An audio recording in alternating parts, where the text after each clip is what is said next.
Hello बच्चों, आज हम पढ़ेंगे एक्सपोनेंट एंड पावर जो चैप्टर था 8th क्लास का 10th चैप्टर, उसके कुछ और पावर्स हम पढ़ेंगे।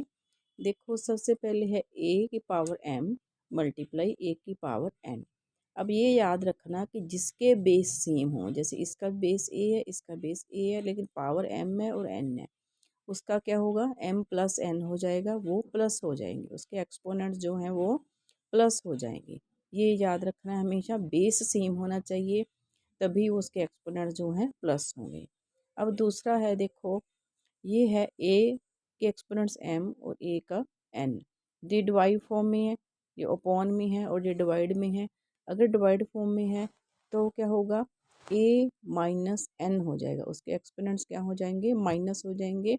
पावर पर इसमें भी याद रखना है, सेम होनी चाहिए, बेस सेम होना चाहिए, पावर तभी माइनस होगी अगर बेस सेम होगा। ये भी a है, ये भी a है, फिर जाके वो जो एक्सपोनेंट्स थे वो माइनस हुए, बेस में डिफरेंट नहीं होना चाहिए।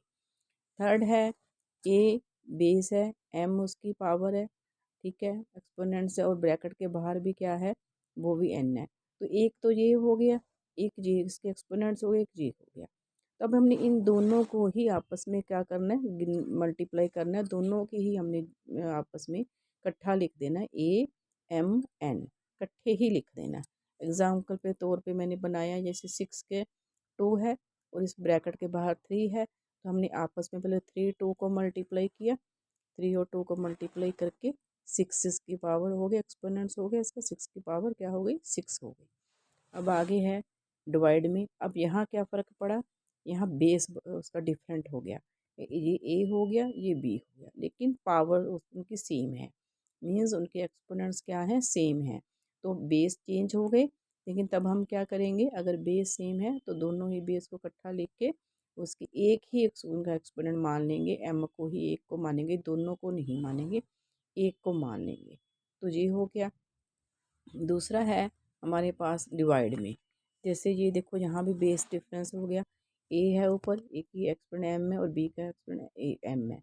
तो हमने क्या करना है, इनको भी ऐसे अपॉन फॉर्म में लिख के, डिवाइड फॉर्म में लिख के, इसकी पावर को हमने क्या ले लेना, एक ही ले लेना, दोनों की एक ही होगी, अलग अलग नहीं लेंगे, दोनों की एक ही एक्सपोनेंट्स हम मानेंगे।